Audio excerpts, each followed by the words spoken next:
अपस्मारतुल्यम् भववेगनित्यम् महामोह अंधम् भवतां वदेवम् ज्ञानं सदैव सुदितां भवनित्यरूपम् श्रुत्वां सदैव परिपूर्ण मदेव सिंधुम्। आज का प्रवचन पतंजलि के योग दर्शन से मैं शुरू कर रहा हूं।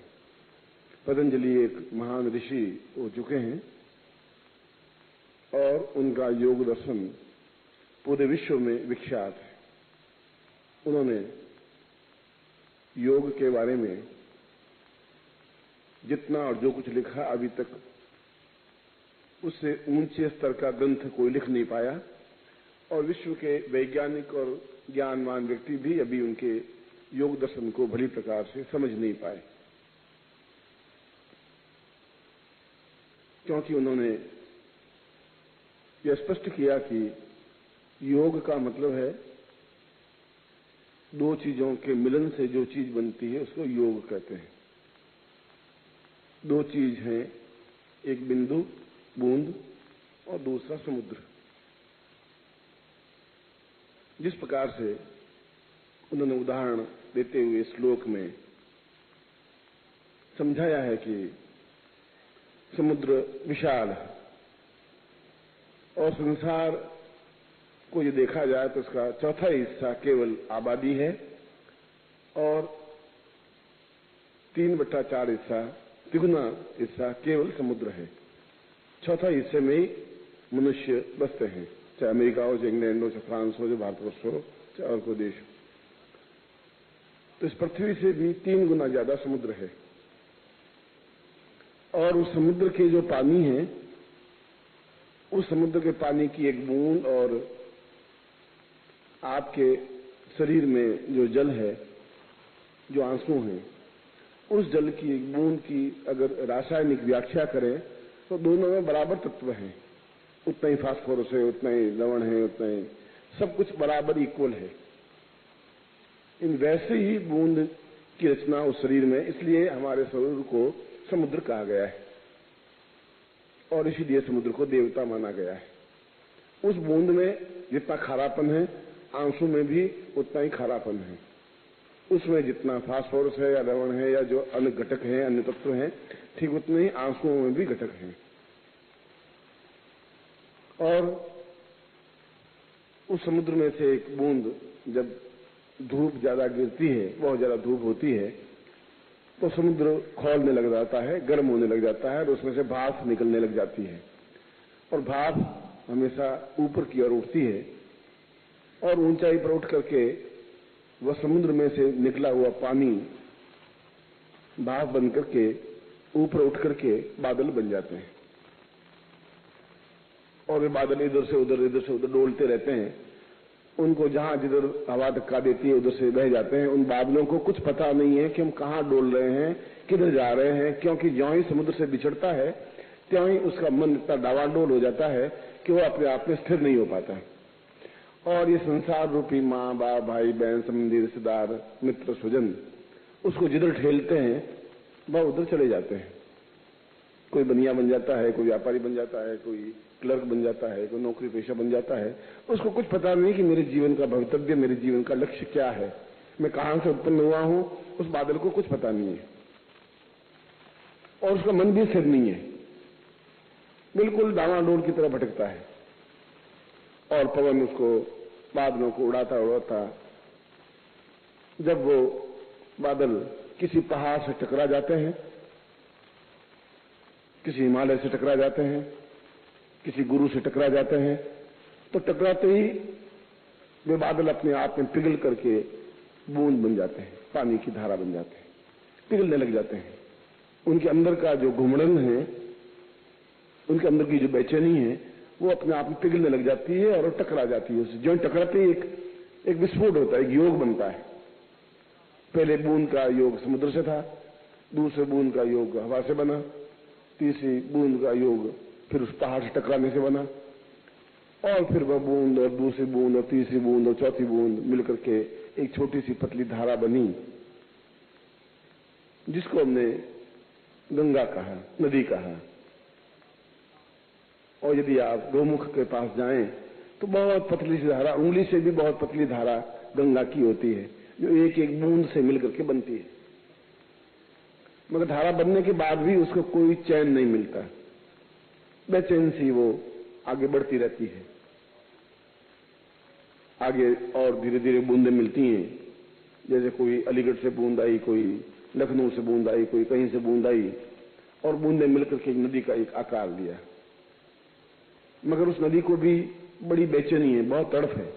पहाड़ में टकराती है, इस पत्थर से टकराती है, उस पत्थर से टकराती है, और आगे बहती रहती है। उस नदी को कुछ ज्ञान नहीं है, कुछ दिशा निर्देश भी नहीं है, किधर मुझे जाना है इसका कोई ज्ञान नहीं है। बस वो आगे बहती रहती है, और बहती बहती मोटी धारा बन जाती है। हरिद्वार गंगोद्वार के द्वार पास आके, गंगोत्री के पास आकर के मोटी सी धारा नदी का रूप धारण कर लेती है। गंगा उतरी, गंगोत्री, वहीं से गंगोत्री से वो मैदान की ओर गंगा बढ़ती है।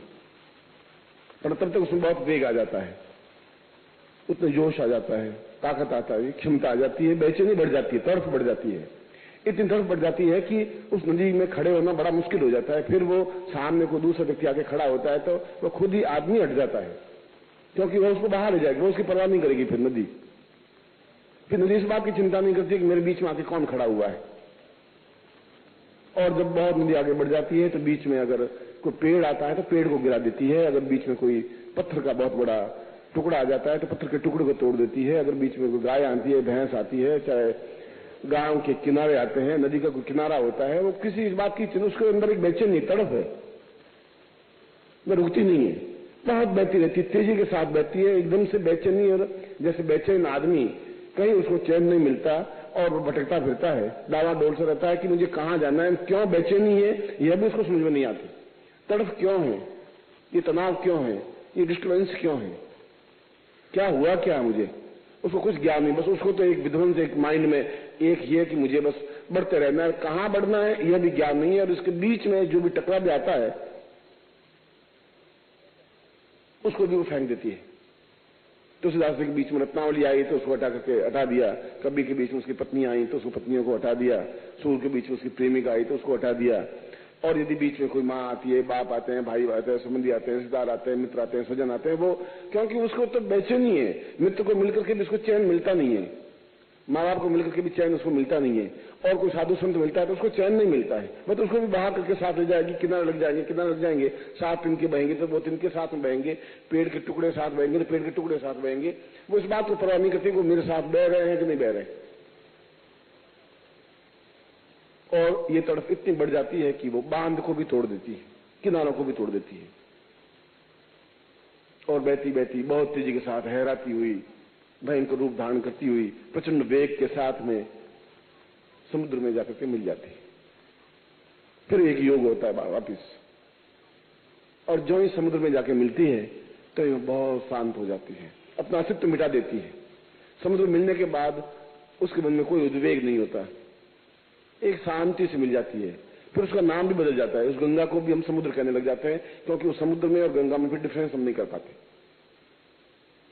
जहां से वो उठी बूंद, वो बूंद इतनी घूमती हुई, चक्कर लगाती हुई वापस जब समुद्र में आकर मिली, तब उसको एक शांति मिली, तब उसको एक चैन मिला, तब उसको एक संतोष मिला। फिर उसकी हराट, तब उसका वेग, उसका प्रचंडता, उसकी दुर्दर्शता, तोड़ने फोड़ने की क्षमता, तो सब कुछ समाप्त हो जाती है और अपने आप में पूर्ण रूप से विलीन हो जाती है। पतंजलि कहते हैं यही हालत शिष्य की है।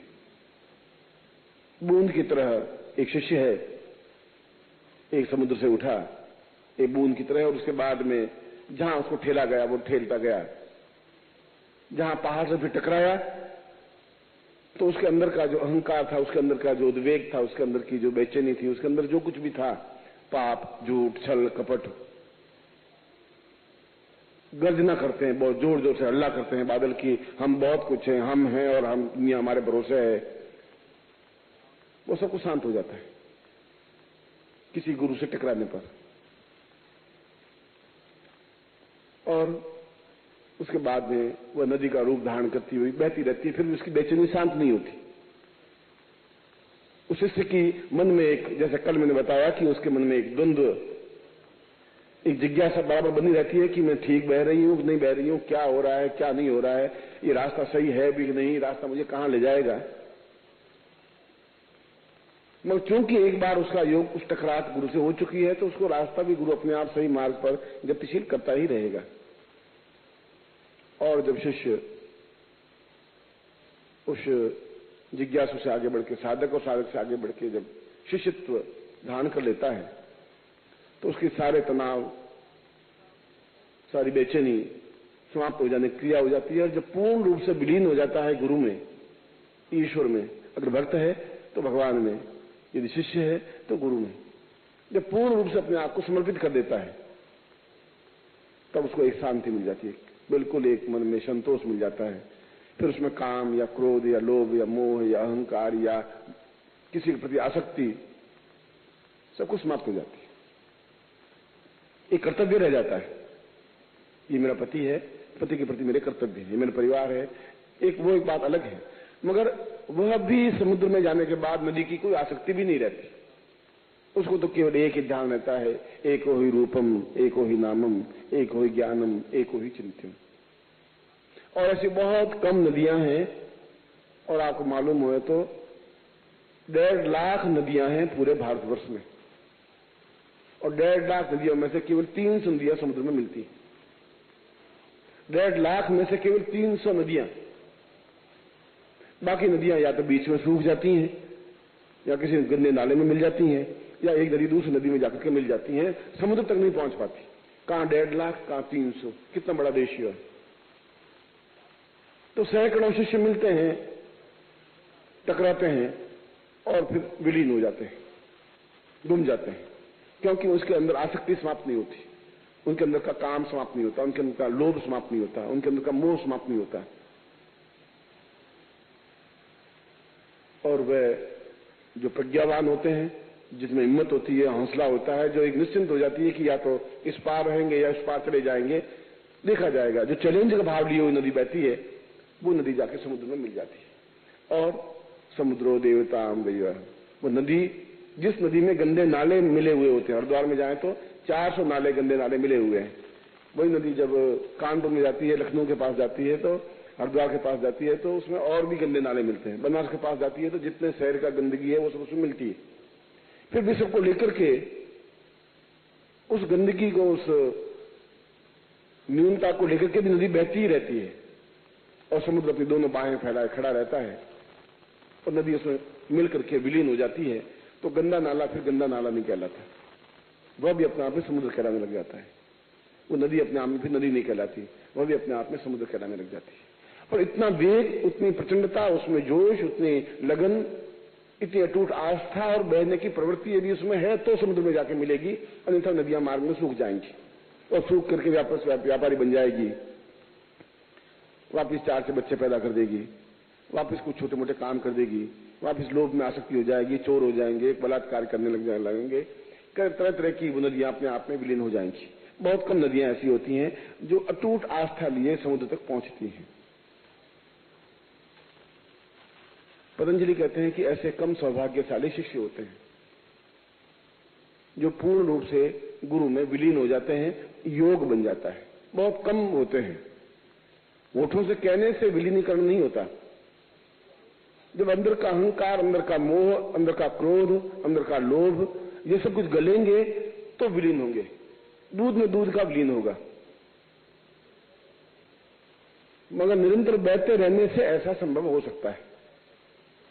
आप बनिए भी बन सकते हैं, व्यापारी बन सकते हैं, आप नौकरी पेशा बन सकते हैं, पैंट पहन के बाबू भी बन सकते हैं, क्लर्क भी बन सकते हैं, आप कुछ ही बन सकते हैं। पर कुल मिलाकर के ध्येय तो यही है कि आप जाके रोटियां कमाएंगे, रोटी खाएंगे और 4 से बच्चे पैदा करेंगे और मर जाएंगे। इसके अलावा तो आप कुछ कर ही नहीं सकते उस रास्ते पर, इसके अलावा कुछ नहीं है। आप अपने पिता को, माँ को, भाई को, बहन को, संबंधी को, परिवार को, रिश्तेदारों को देख लीजिए और वे सब आपको नेग्लेक्ट करेंगे, मना करेंगे कि तुम कहाँ उलझे हुए हो, इसमें क्या है, तुम कमाओगे तो तुम लाख 2 लाख के मालिक बन जाओ, तुम्हारे 4 से बच्चे हो जाएंगे, परिवार बच जाएगा, तुम क्या मूर्खता कर रहे हो। क्योंकि वो जैसे हैं वैसा ही ज्ञान दे पाएंगे। एक नाला गंगा नदी के बारे में नहीं बोल सकता, नाला नाले के बारे में ही बोलेगा। इन गंदी नाली का जो कीड़ा होगा वो राम राम का उच्चारण नहीं कर सकता। यहां तक कि भाई आप एक्सपेरिमेंट कर लें, नाली में अगर आप देखें कीचड़ होगा तो बहुत छोटे छोटे सफेद सफेद कीड़े बहुत उसमें होते हैं और जिंदा है, चलते रहते हैं। उनमें से एक कीड़े को तिनके के ऊपर उठाइए, उठा के एक पानी की बूंद उसमें डालिए, गंगा जल की बूंद, वो साफ करिए तो भी वो चलने लगेगा थोड़ा। और आप उसको गुलाब के फूल पर रख दीजिए, मर जाएगा। किसी चमेली के फूल में रख दीजिए, मर जाएगा। थोड़ी देर बाहर रखिए, मर जाएगा। क्योंकि नाली का कीड़ा नाली में ही खुश रहेगा, जिंदा वहीं रहेगा। वो गुलाब के फूलों का आनंद नहीं ले पाएगा, वो सुगंधित वस्तुओं का आनंद नहीं ले पाएगा, पूजा स्थान में नहीं बैठ पाएगा। बैठेगा तो 1-2 मिनट के बाद मर जाएगा। और नाली में वो कम से कम 4 महीने, 6 महीने, 8 महीने, साल भर जिंदा रह जाएगा। तो जो आपके आसपास का वातावरण है, यदि वे उस रूप में कीड़े हैं तो वो दूसरों को भी कहेंगे तुम भी यहाँ नाली में रहो, बहुत आनंद है। गुलाब के फूलों में फायदा भी क्या है, वहां तो मर जाएंगे हम, वहां कोई लाभ नहीं है। यहाँ पे बहुत लाभ है, कितना अच्छा कीचड़ है, कितना सुंदर कीचड़ है, बहने में कितना आनंद आ रहा है। यहाँ के जैसी तो कोई चीज ही नहीं है, इसमें कितनी सुगंध बदबू है। मगर नाली का कीड़ा आखिर नाली का कीड़ा ही कहलाएगा, वैश्य आखिर वैश्या ही कहलाएगी, चाहे लखपति करोड़पति भी बने, चाहे हमसे ज्यादा सुंदर हो। मैं उंगली उठा के उसको रंडी ही कहेंगे, पतिव्रता स्त्री नहीं कहला सकती। नाली के कीड़े को हम एक सुगंधित व्यक्तित्व नहीं कह सकेंगे। मगर चूंकि वो वैसे हैं तो वो समान धर्मी अपने समान धर्मी को वैसा ही ज्ञान देंगे, वैसी चेतना देंगे। इसलिए वे कोई नदियां बीच में सूख जाएंगी, हट जाती हैं, उनके पाप कर्म बीच में आड़े आ जाते हैं, परिस्थितियां आड़े आ जाती हैं, परिवार के लोग आड़े आ जाते हैं, समाज के लोग आड़े आ जाते हैं, और वे सब वही बात कहेंगे जो उनको ज्ञान है।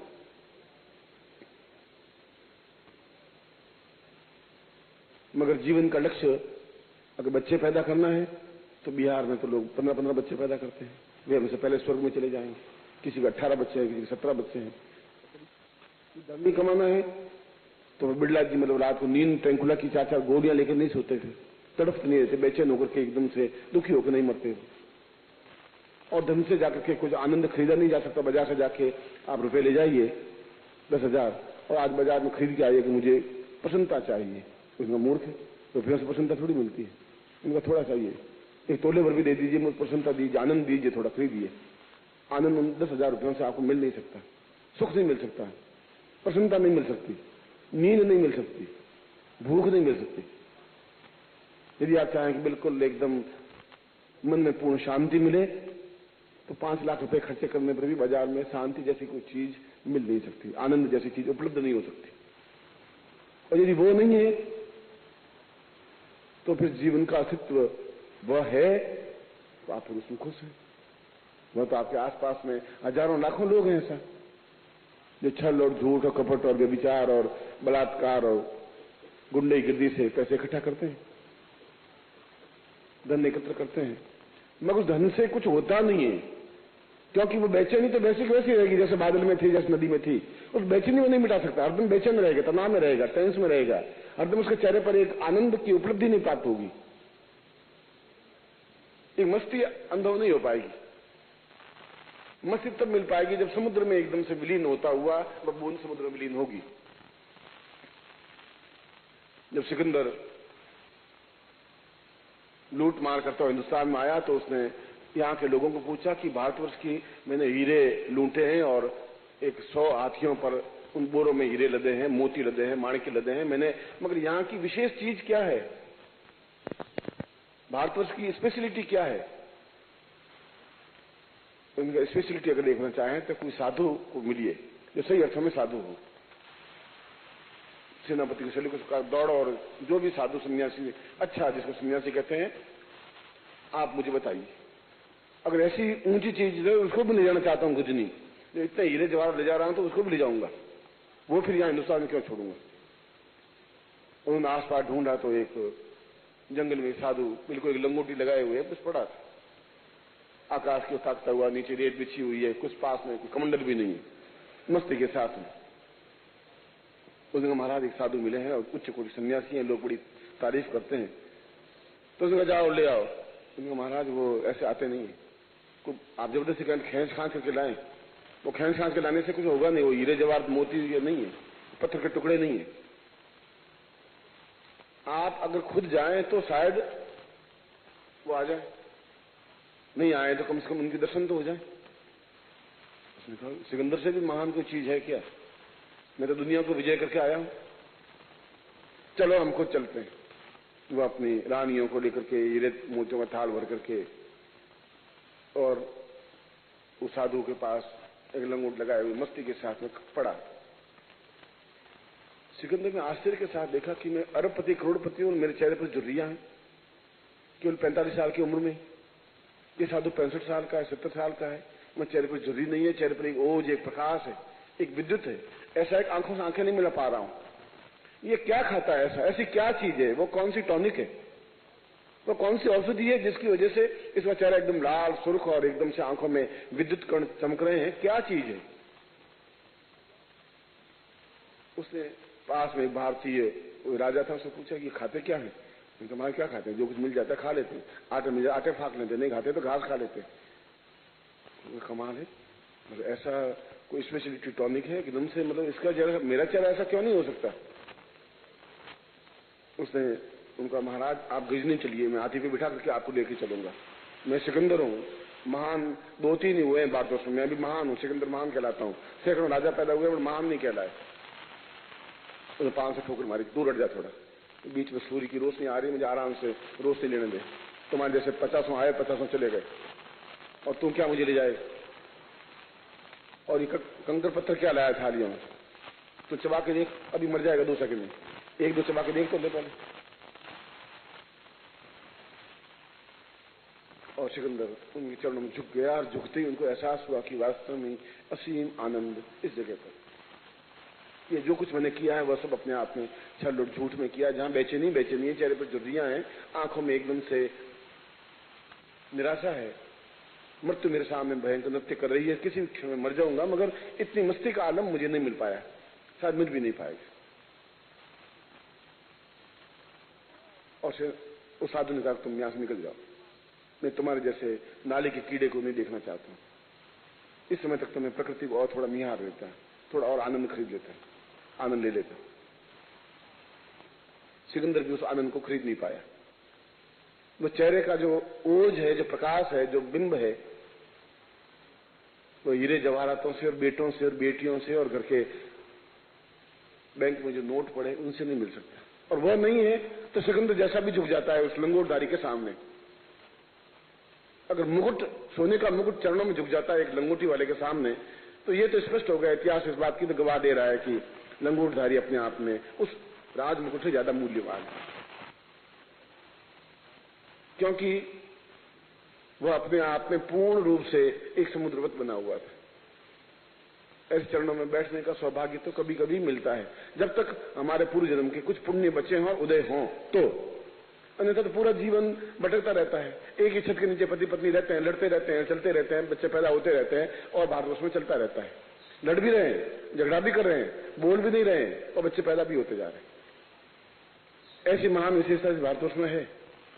मगर जो पिछले जीवन के पाप हैं वो कई रूपों में आके खड़े होते हैं। पति के रूप में भी आके खड़े होते हैं पाप, ये पाप खुद तो कोई आकृति है नहीं उसकी। पति के रूप में, बेटे के रूप में, बेटे के रूप में, पिता के रूप में, भाई के रूप में, पड़ोसियों के रूप में, कई रूप में पाप आके खड़े होते हैं। और वह पाप उस व्यक्ति चाहे भी तो उस व्यक्ति को समुद्र में नहीं मिलने देती, और जब ऐसा मिले तो समझ लेना चाहिए पूर्व जन्म के पाप है जो ये आकार बन करके मेरे घर में आके खड़ा हुआ है। मगर यदि उसमें वेग है तो समुद्र में जाके मिल जाएगी या मिल जाएगा, तो पाप वहीं खड़ा रहेगा।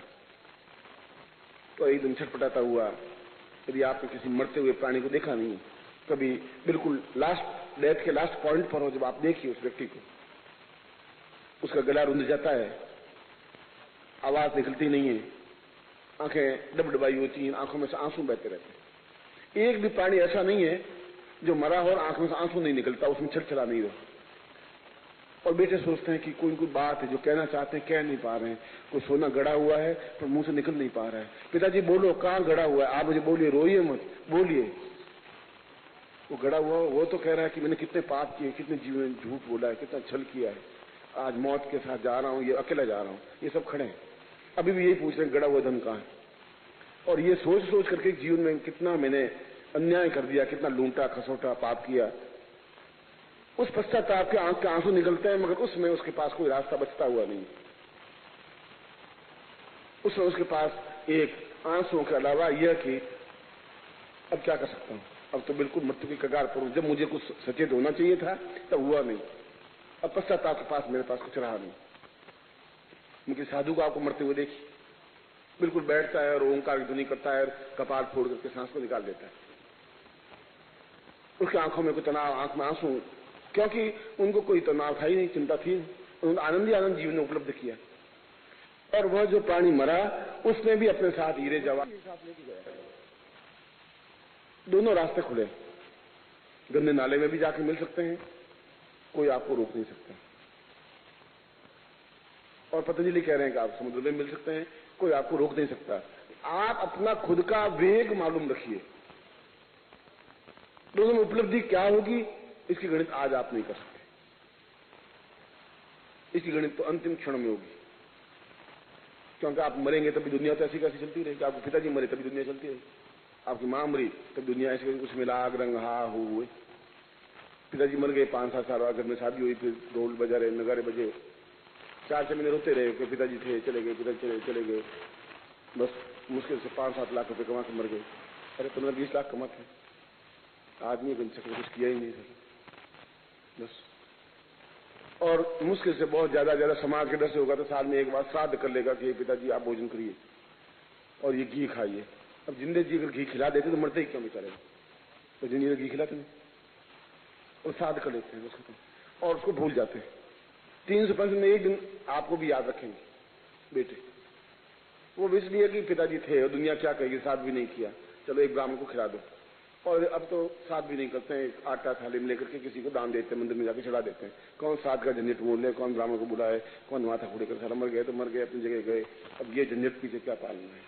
80% लोग अब ऐसा करने लगते हैं। तो किस बात पे इतरा रहे हैं कि वो हमारा कुछ करेंगे, ये बेटे हमारा कुछ उपलब्धि देंगे, या पति हमारा कुछ देगा, या पत्नी उपलब्धि देगी।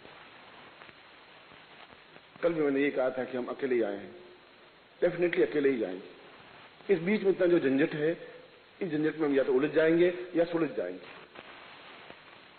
पतंजलि इसी बात की व्याख्या करते हैं। उनका योग तो रहना चाहिए,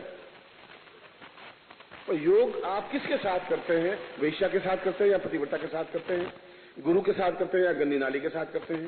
पाप के साथ करते हैं या पुण्य के साथ करते हैं? इतना विवेक आप में होना चाहिए, और यह विवेक 5 वस्तुओं से उपलब्ध होगा।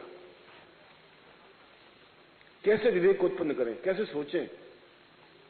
क्योंकि आप एक और आपको उस रास्ते पर धकेलने वाले 500 गुरु एक तरफ खींच रहा है, 499 व्यक्ति उस तरफ धकेल रहे हैं आपको। अब गुरु अकेला कितना खींचेगा? जब आप उधर मुंह करके धकेले ही जाएंगे तो गुरु कुछ समय के बाद छोड़ देगा। अच्छा भैया तुम ठीक हो, तुम गंदी नाली वापस गिर जाओ। क्यों? गुरु आपके फूल में बैठे, और वहां जाकर वापस खुश हो जाता है, वापस तैरने लग जाता है। वो देखता है बस ये सब मेरे भाई बहन से वापस मिल गए, बहुत सही, आनंद, क्योंकि उसी में आनंद समझता है। पतंजलि कहते हैं कि तुम्हारे मन के जो ये 5 विकार हैं,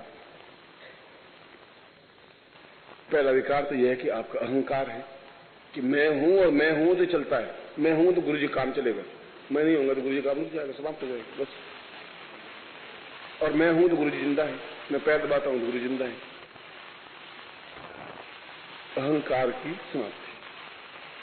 और दूसरा, ये तो बाहरी शुद्धिकरण बताया, अब अंदर का शुद्धिकरण बता रहे हैं। दूसरी आसक्ति।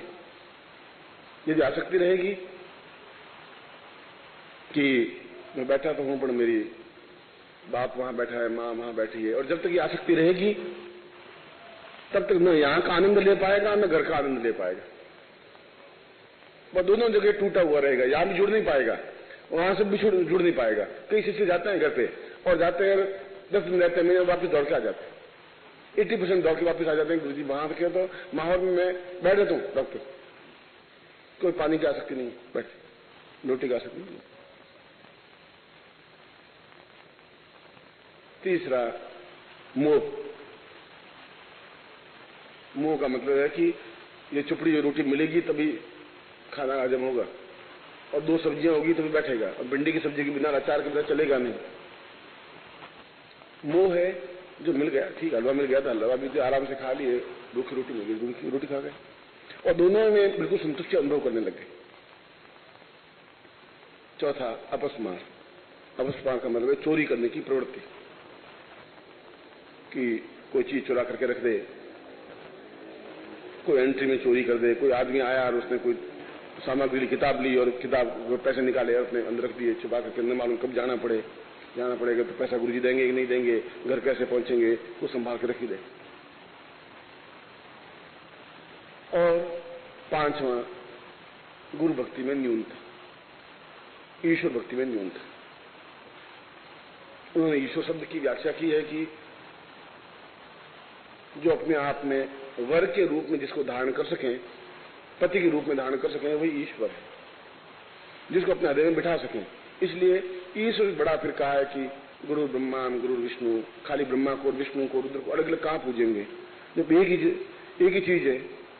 गुरु ब्रह्मा गुरु विष्णु गुरु देवो महेश्वर, गुरु साक्षात पर ब्रह्म। अब 33 करोड़ देवताओं कब तक पूजोगे? पर ब्रह्म, और ब्रह्म से भी ऊपर की स्थिति है। तस्मै, इसलिए श्री गुरुदेव, इसलिए मैं गुरु को प्रणाम करता हूं। इसलिए कोई भगवान शिव है या मनुष्य है या महान है या छोटे हैं या बड़े हैं। जब हमने एक चिंतन कर लिया कि हमारे ये गुरु हैं, या तो शादी करनी नहीं चाहिए थी, और कर ली तो फिर कर ली, वर ईश्वर। फिर अच्छा है बुरा है, ये 5 विकार जब अंदर के खत्म हो जाते हैं, जब क्रोध खत्म हो जाता है अंदर का, क्योंकि उसके पास और तो कुछ बचता नहीं, क्रोध बचता है। मगर ये 5 गलने के बाद आंतरिक शुद्धि होगी, बाह्य शुद्धि तो केवल ईश्वर भक्ति से, गुरु भक्ति से, आरती से, सुबह की पूजा से ही प्राप्त हो पाएगी। दोनों का मिलन जब होगा, बाहरी शरीर और आंतरिक शरीर, दोनों के मिलन को ब्रह्म कहा गया है।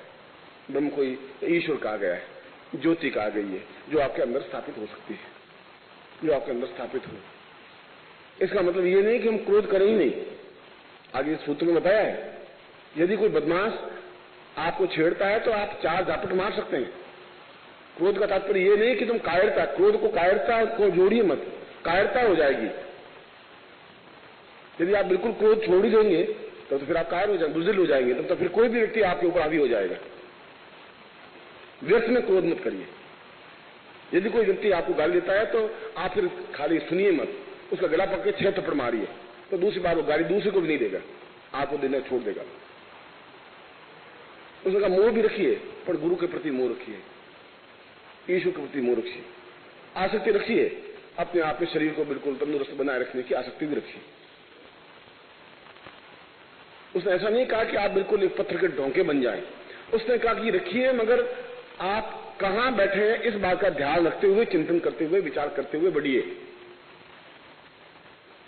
और इन दोनों के मिलन से जो कुछ भी उपलब्धि होगी वह शिष्यत्व होगा। उसको शिष्य कहते हैं, उसको भक्त कहते हैं। तब फिर सूरदास को इस बात की चिंता नहीं होती कि कौन है कौन नहीं है। फिर कबीर के 4 पत्नियां थी, वो उन पत्नियों की चिंता नहीं कर रहा था, वो अपना सूत काटता था और दोहे लिखता था। फिर मीरा को इस बात की चिंता नहीं थी कि राजा भोज और सांगा क्या क्या सांप के पिटारे भेज देंगे, वो तो सड़कों पर उतर आई एक राजकुमारी उस सामंती प्रथा में, और कह दिया कि मेरे तो गिरधर गोपाल, दूसरों को जो कुछ तुम्हारे करना हो कर लीजिए। ये तब हो पाता है जो अंदर का एक दिया लग जाता है, एक ज्योति पैदा हो जाती है। और ज्योति पैदा होने के लिए यही रास्ता, जिस रास्ते पर आप गतिशील हैं, इस रास्ते पर गति से होते हुए अंदर का लो लगेगी, निश्चित रूप से लगेगी तो फिर आंखों में से आंसू बहेंगे। तब एक अपने आप में पूर्णता का स्थापन हो जाएगा, और वह नदी अपने आप में उस समुद्र में विसर्जित हो जाएगी। वह शिष्य अपने आप में पूर्ण रूप से गुरु में विलीन हो जाएगा, और वह स्वयं गुरुमय बन जाएगा, गुरुत्व बन जाएगा, ज्ञानवान बन जाएगा, चेतना बन जाएगी। फिर उसको किताबें पढ़ने से गुरु नहीं बन सकता। पोथी पढ़ी जग हुआ, पंडित भयानक हुआ। पोथियों पढ़ने से कोई गुरु बनते तो फिर तो सैकड़ों लोग गुरु बन जाते। शंकराचार्य तो एक ही पोथी पढ़ी नहीं जिंदगी में, दीक्षा ली और शंकराचार्य बन गए। बुद्ध ने कोई पोथी पढ़ी नहीं थी, वो राजकुमार थे, महल से बाहर नहीं निकले थे, बाहर निकले और बुद्ध बन गए, चेतना पैदा हो गई। बहुत एक दीपक लगना चाहिए, एक टकराहट होनी चाहिए पहाड़ से, हिमालय से टकराए और हम गल जाए और बहते हुए समुद्र विलीन हो जाए। पतंजलि का यह योग दर्शन शिष्य और गुरु की सही पहचान को स्पष्ट करता है कि हमारा जीवन क्या है, कहां से पैदा हुए हैं, कहां जाना है, कौन सा रास्ता है, किससे टकराना है, किससे द्रवित होना है, किस प्रकार से बहना है। और ठीक उसी प्रकार से आपका मेरा योग बन सके, मैं आप में समा सकूं, आप मुझ में समा सकें। और कल जैसे मैंने बताया, जल में कुंभ, कुंभ में जल है, बाहर भीतर पानी, फूटा कुंभ, जल जल ही समाना, यह तथ कहा ज्ञान।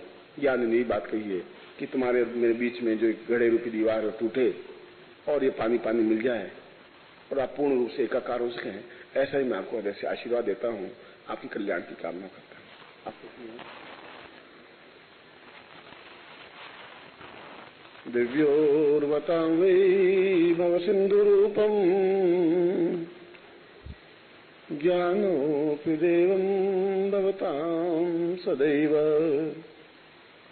आत्मोन्नतिं पूर्णमदैव तुल्यम् ध्यानोऽस्यं नाम भवदृश्य रूपम्। विश्वामित्र संहिता के श्लोक में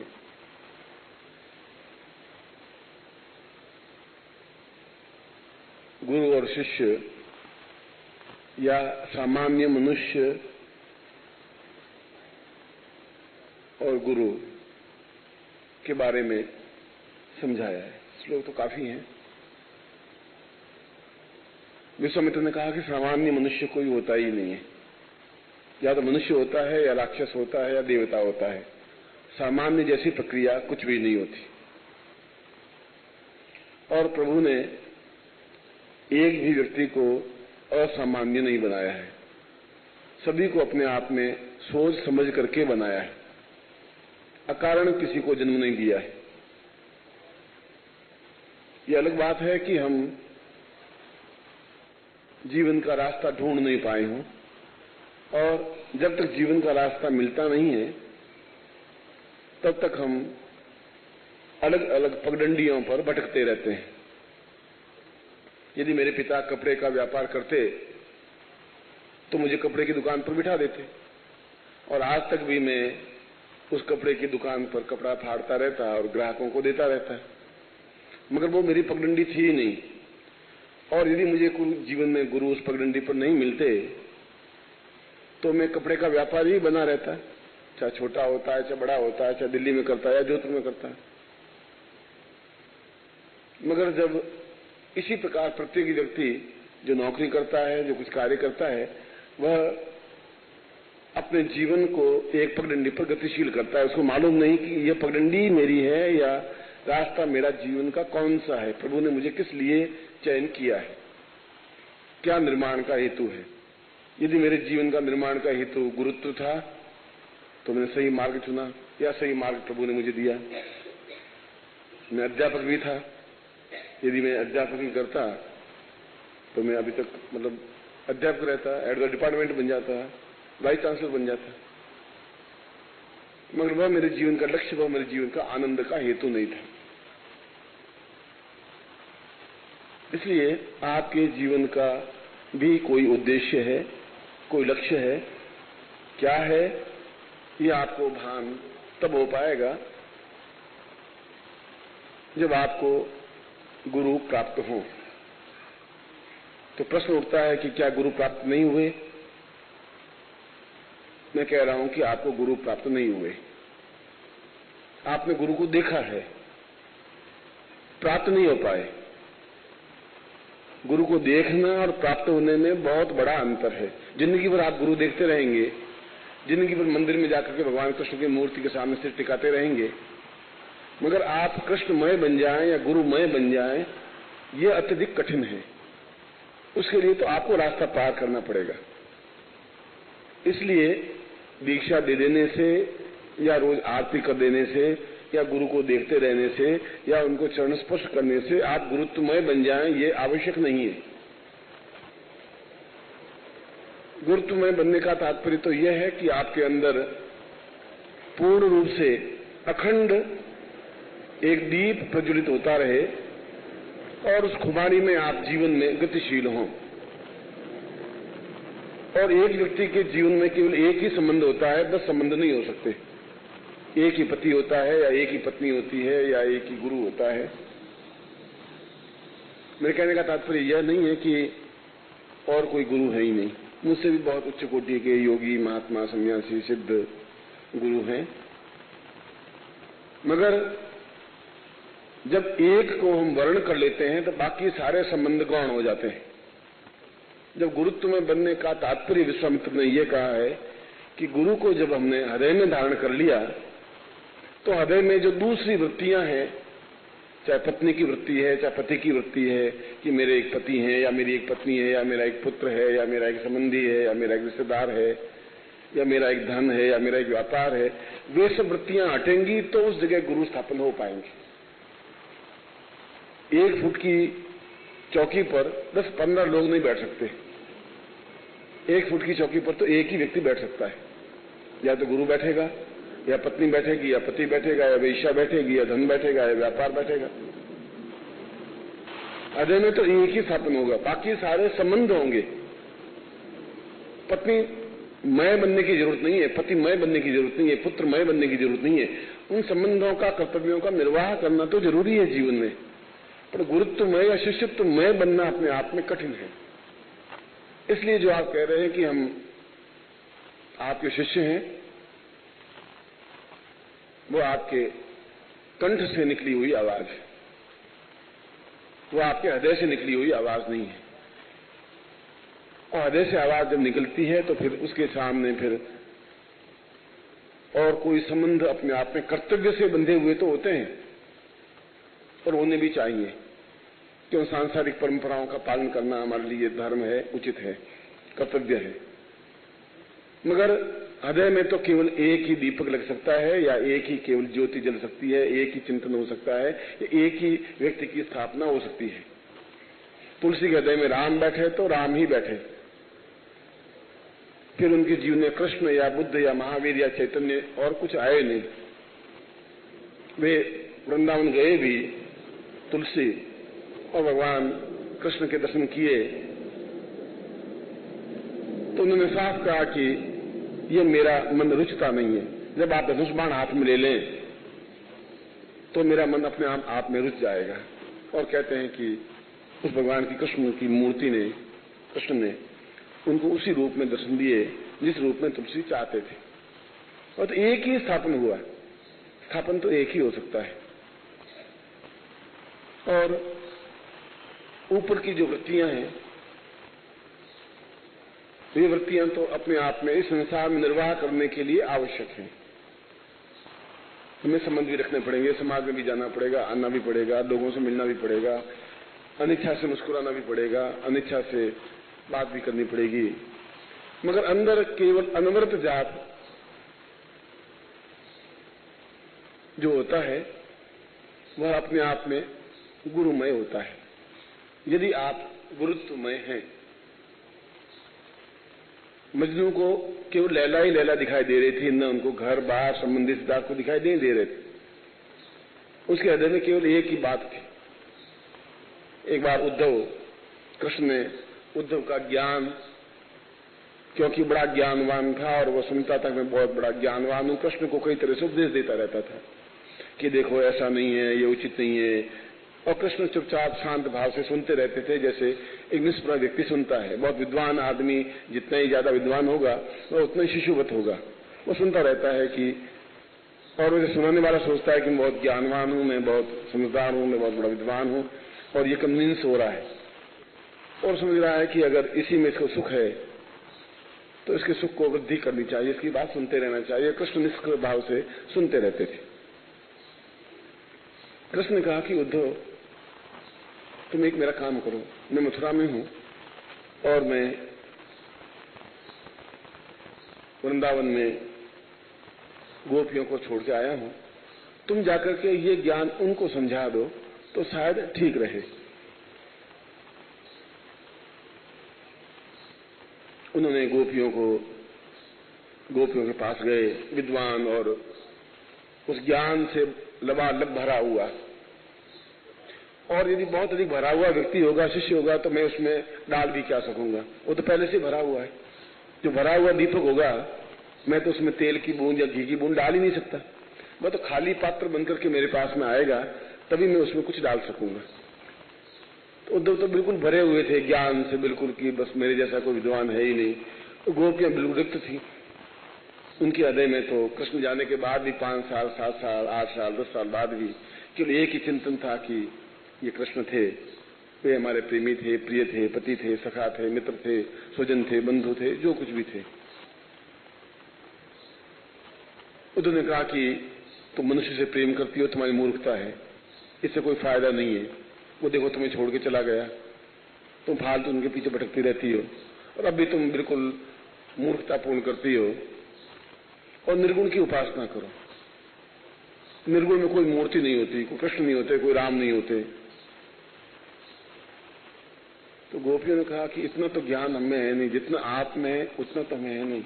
हमें तो केवल ये बता दो कि आप कहें कि कृष्ण की जगह हम निर्गुण की ज्ञान, उपासना, ध्यान करें, तो निर्गुण कौन देश को वासी, ये कहाँ रहता, कहाँ है, ये किस गली में रहता है, किस मोहल्ले में रहता है, तो एक बार मिल ले तो मालूम पड़ जाए कि निर्गुण क्या चीज है। हमें तो इसको अभी तक देखा नहीं, तुमने कभी देखा क्या उसको? और दूसरी बात, तुमने कहा कि निर्गुण को हृदय में स्थापन कर दो, तो कृष्ण की जो बिंब है, जो चित्र है, जो मेरे चित्त में तिरछे अड़ गए हैं, सीधी कोई चीज हो तो मैं सीधे ढंग से वापस मुंह से निकाल भी दूं। तो तिरछे वे जो अड़े, वो तिरछे होकर अड़ गए हैं। अब मैं चाहूं तो कलेजा फट तो सकता है, तो मूर्ति में तो नहीं अड़ सकता। ये तुम्हारी जो ज्ञान की पोटली है, वो तुम बांध करके रखो, और ज्यादा खुल जाएगी तो बिखर जाएगा, जो कुछ तुम्हारे पास है वो भी निकल जाएगा। इसलिए कोई फायदा नहीं है यहां पर अपना सिर खोपड़ी लगाने से, तुम्हें कुछ फायदा होगा नहीं, तुम्हारी खोपड़ी फूटेगी। और ये जो हमारे हृदय में जो कुछ है, हमें मूर्ख हैं या अविद्वान हैं, चिंता है कि एक हैं जो कहीं पर भी हैं, जो हमारे पास में प्रतिक्षण है। 3 दिन तक उपदेश उद्धव देते रहे, 3 दिन तर्क से गोपियां उनको समझाती रही कि तुम इस निर्गुण के बारे में हमें ज्यादा बात मत करो, क्योंकि ये निर्गुण तुम्हारे पास में है, इसको अपनी जेब में बनाए रखो। अगर निकल गया ये भी, तुम्हारे पास कुछ नहीं बचेगा, क्योंकि कृष्ण तुम्हारे पास है नहीं, निर्गुण तुम्हारे पास से निकल जाएगा। और हमें ऐसा निर्गुण चाहिए नहीं, हमें तो वही मोहनी मूर्ति चाहिए, सांवली सूर्ति चाहिए। उन्होंने कहा कि इन मूर्खों से सिर लगाना बेकार है, इन मूर्खों को मैं समझा नहीं सकता। मगर बात तो सही है, ये जो कह रहे हैं वो सही है। ये निर्गुण से प्यार क्या कर सकता है, कैसे कर सकते हैं, ये क्या संभव है? उनके मन में एक थिंकिंग हुआ, एक चिंतन हुआ। रात को राधा कुटिया के अंदर सो रही थी, बाहर उद्धव सोए हुए थे। रात के 12-1 बज रहे थे, और अंदर से जोर से प्रीतम कृष्ण कृष्ण कृष्ण प्रीतम कृष्ण, ऐसा ही शब्द आ रहा था। ऐसा बहुत जोर से सुनाई दे। उसने रात को 12-1 बजे ये कृष्ण कृष्ण कौन मंत्र जाप कर रहा है? तो कुटिया के चारों तरफ उन्होंने घूमा, तो 50 फीट, 100 फीट, 500 फीट तक गया, तभी कृष्ण कृष्ण की आवाज साफ साफ आ रही थी। आवाज कुटिया के अंदर से आ रही थी। उन्होंने सोचा कि कुटिया के अंदर तो राधा है, शायद वो मंत्र जाप कर रही हो। उसने धीरे से दरवाजा खोला, अंदर राधा तो नींद में बिल्कुल बेसुध सोई हुई थी, और उसके रोम रोम से कृष्ण की ध्वनि निकल रही थी, मुंह से नहीं। प्रत्येक रोम, 84,000 रोमों से भी कृष्ण कृष्ण निकल रहा था, और 1 मील दूर तक वो ध्वनि मिल करके सुनाई दे रही थी। उद्धव ने कहा मुझे ज्ञान तो बहुत प्राप्त किया, मगर रोम रोम से आवाज निकलने की क्रिया मुझे भी ज्ञान नहीं है। और उनकी आंखों से आंसू की धार बह चली, और नींद में सोई हुई उस राधा के पांव पकड़ लिए। राधा उठ बैठी। उनका उद्धव तुम क्या कर रहे हो? उनका पहली बार मुझे ज्ञान हुआ कि खाली मुंह से ही नाम स्मरण नहीं होता। जब हृदय में स्थापन हो जाता है तो पूरा रोम रोम अपने आप में उसी नाम को उच्चारण करता रहता है, वो चाहे पास हो चाहे दूर हो। ये तो मन की भ्रांति है कि वो दूर है या पास है। जब हृदय में स्थापन हो ही जाता है तो फिर दूरियां अपने आप में मिट जाती हैं। समय की दूरी अपने आप में कुछ काम नहीं करती। गौतम की पत्नी गौतमी एक बार नदी के उस किनारे कुटिया में बैठी हुई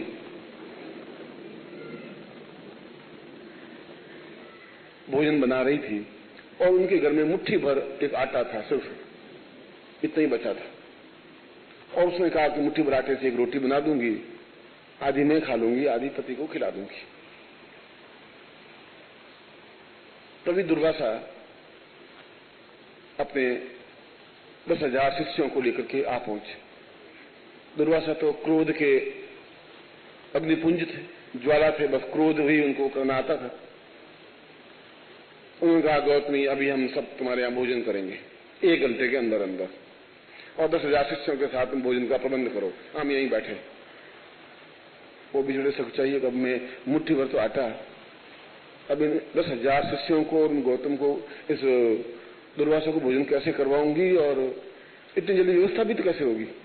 और नहीं करवाऊंगा तो साफ दे देंगे, इतने 2 क्षण लगेंगे, जो मेरा पुण्य है वो भी समाप्त कर देंगे। और कोई आशा था नहीं।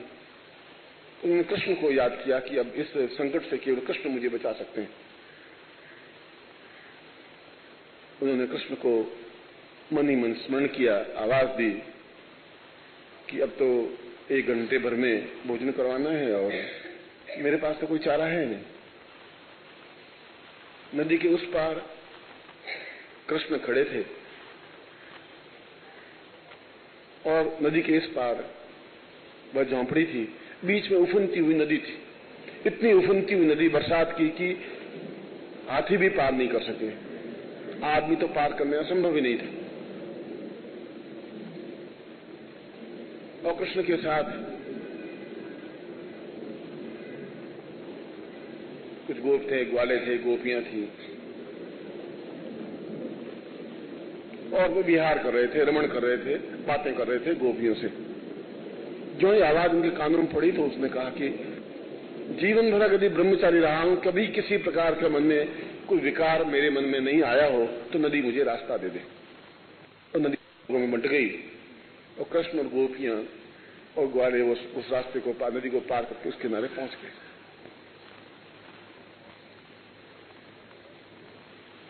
दुर्वासा ने देखा कि कृष्ण और बिल्कुल ब्रह्मचारी, ये 2 शब्द एक साथ घटित।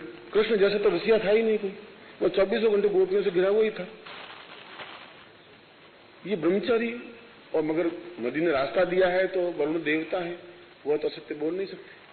वो रास्ता दिया है तो बात सत्य है। तो जाके गोपी से मिले, उन्होंने कहा कि आपने लाज रख दी, मुझे तो इन दुर्वासा को भोजन करवाना है 10,000 शिष्यों के साथ, तुम चिंता मत करो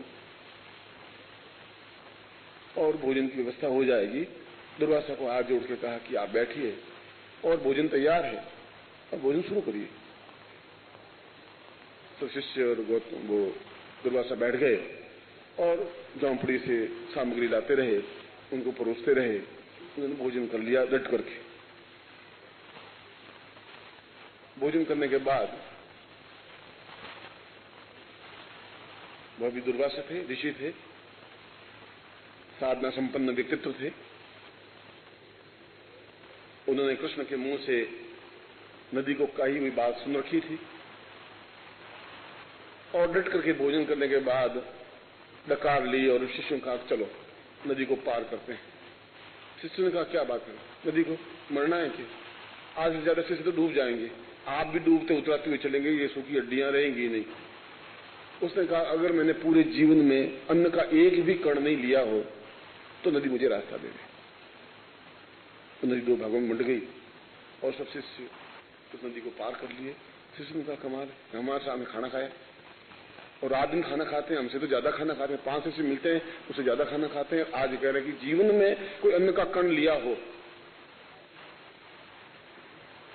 ये दोनों ही भाव देह के भाव,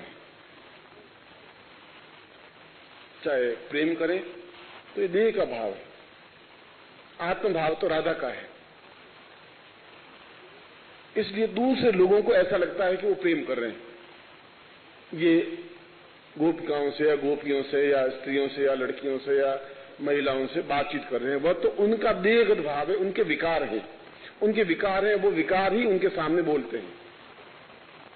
और जो केवल प्रभु को स्मरण करके ही अन्न को ग्रहण करता है, वह तो अन्न देह के लिए है, आत्मा के लिए तो अन्न की जो प्राणमय कोश में चला जाता है देहमय कोश से, तो प्राणमय कोश में अन्न की आवश्यकता होती है, ना आसक्ति होती है। आसक्ति दिखती है उनको जो आसक्तिवान है। सिगरेट पीने वाले को प्रत्येक व्यक्ति सिगरेट पीने वाला ही नजर आएगा कि पीता जरूर है, साला यहाँ हमारे सामने ही नाटक कर रहा है, पीता गुरु जी पीते हैं, अंदर पीते होंगे, इसमें कोई दो राय नहीं, वो सारी दुनिया चोर दिखाई देती है। और वासना युक्त व्यक्तित्व को सामने वाले व्यक्ति भी पूरा वासना युक्त ही दिखाई देता है। जब हम उसके अंदर उतर करके उस जगह पहुंचे जहां अपने गुरुत्व को स्थापन कर सकें, तो फिर हमारे मुंह से गुरु मंत्र अपने आप में न्यून हो जाएगा, पूरे शरीर का रोम रोम अपने आप में गुरु स्मरण करने लग जाएगा। और जब ऐसी स्थिति बनती है तब हम गुरुत्वमय बन सकते हैं, कृष्णमय बन सकते हैं, राममय बन सकते हैं, ब्रह्ममय बन सकते हैं। और ऐसी स्थिति बार बार गुरु के स्पर्श से, संसर्ग से, संपर्क से, उनके चरणों में बैठने से, उनके ज्ञान से, जब ज्ञान चक्षु जागृत होते हैं तो ज्ञान चक्षु के बाद में अपने आप आत्मचक्षु जागृत हो जाते हैं। ज्ञान प्राप्त होगा तो आत्मचक्षु जागृत होंगे, और जब आत्मचक्षु जागृत होंगे तो सब फिर ये नाटक दिखाई देगा कि जब अंदर तो भावना जागृत हो जाएगी, फिर तो अलग नहीं रह सकते। कल मैंने मछली का उदाहरण दिया था, वह शिष्य भी क्या है जो अलग रह सके, वो भक्त भी क्या है जो भगवान के बिना खाना खा सके। ऐसी स्थिति जीवन में आती है तब उसको अनासक्त भाव कहते हैं। तब हम संसार में रहते हुए भी नहीं है, नहीं होते हुए भी सब कुछ है, परिवार में रहते हुए भी कुछ नहीं है और नहीं रहते हुए भी सब कुछ है, और हम जीवन का आनंद ले पाते हैं। यही तो आनंद प्राप्त होता है, इसी को आनंद कहते हैं।